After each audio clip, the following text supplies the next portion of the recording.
So let's start about Indian economy and issues related to the planning in Indian economy. So as we can see here, the first thing we should know is what is economy. So it denotes the economic system of an area or a country or a state or whatever we are looking at. So economic system comprises of the production, distribution and consumption of goods and services between two agents. That is, there in an economic system there is the production of goods, the distribution of goods and the consumption of goods and services between two agents. Then there comes the planning. It is the process of thinking about and organizing the activities required to achieve a desired goal. So in planning we have to think, we have to firstly we have to plan, then we have to organize, and then we have to implement the activities.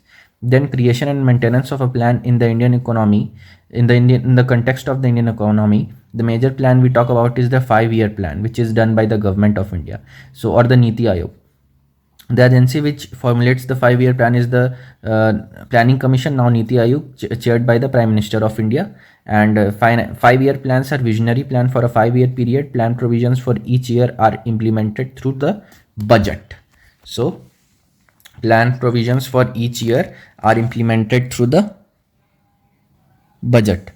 Now we'll move forward and we will learn about planning versus forecasting. So as what is planning, difference between planning and forecasting. So forecasting can be described as predicting what the future will look like, but whereas planning predicts what the future should look like. That for example, if we plan today, then the future of our country will be better, but only forecasting will not help. Then we'll move on to the need for planning.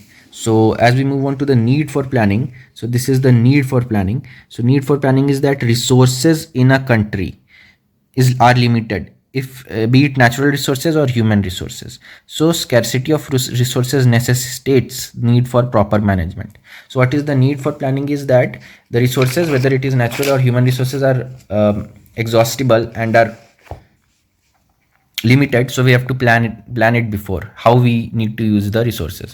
Then we come to issues related to planning, mobilization of resources, growth, development and employment. So for any country to grow and develop, proper mobilization of resources is necessary. So what are the issues related? So first we'll know what are the issues related to planning, mobilization of resources, growth, development and employment. So why planning is needed? For any country to grow, develop, proper mobilization of resources is necessary, because if there is not proper mobilization of resources, the country will not be able to grow and use its natural and human resources properly. So resources of a country include natural resources, human resources. For proper mobilization of resources, prior planning will be of great help for holistic approach. So we need to do prior planning for a holistic approach. Now we will move on to the issues of planning. So first issue, that planning is central, it should be decentralized.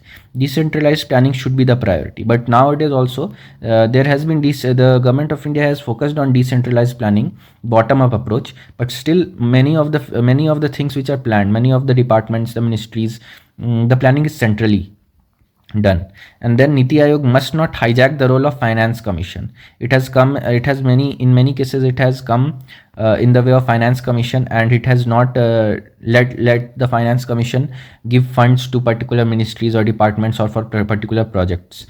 So Niti Aayog should not hijack the role of Finance Commission. Niti Aayog fails to understand the ground realities. Example, unrealistic data on poverty line. Sometimes in India there is a case that there are unrealistic data and unrealistic analysis of data.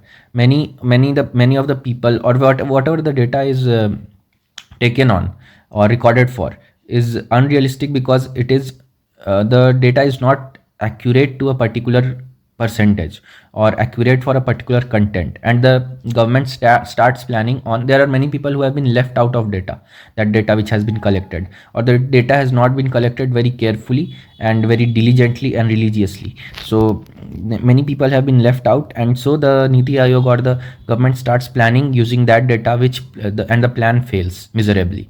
So and it is affecting our country. Then the fourth point is that centralized planning may not touch the peripheral areas. So if we plan centrally, then we may not be able to touch the peripheral areas, that is the outskirts, the villages, which form the backbone of the Indian economy. Then coalition politics affects planning, because if there is coalition politics, then there will be two parties or more than two parties who will have a say in the planning, so their agendas may be different. After that, Planning for 130 crore diverse population is not easy. So it is already a challenge to provide basic facilities to 130 crore people like health, education, sanitation, fooding, clothing, shelter. So it is not easy to plan for 130 crore diverse population. Population planning measures should also be put in into effect. Now we will move on to the seventh point. So there are limited resources and funds available with the country, and using that limited resources and funds only, we have to do proper planning and the best possible planning. Then the eighth point is lack of visionary leadership and technological expertise.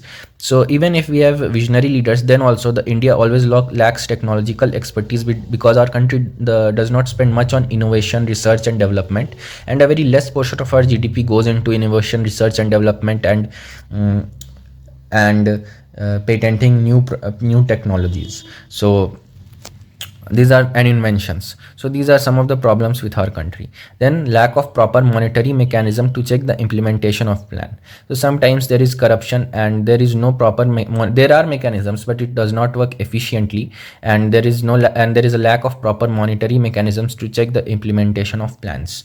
So after that, we'll come on to the issues to be adored in planning, issues to be addressed in planning. So first of all,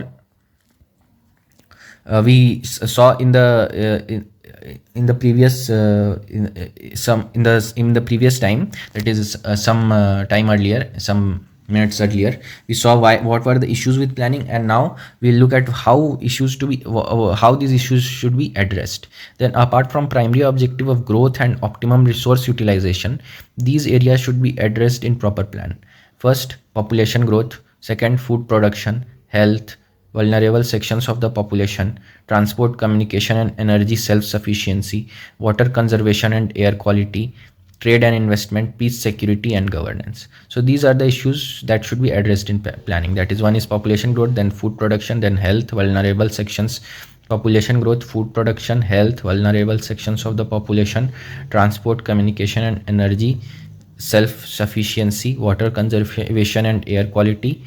Population growth, food production, health, vulnerable sections of the population, transport, communication and energy self-sufficiency, water conservation and air quality, trade and investment, and peace, security and governance. So this is all about issues to be addressed and issues with planning in India. See you in the next video. Hope you find this video informational.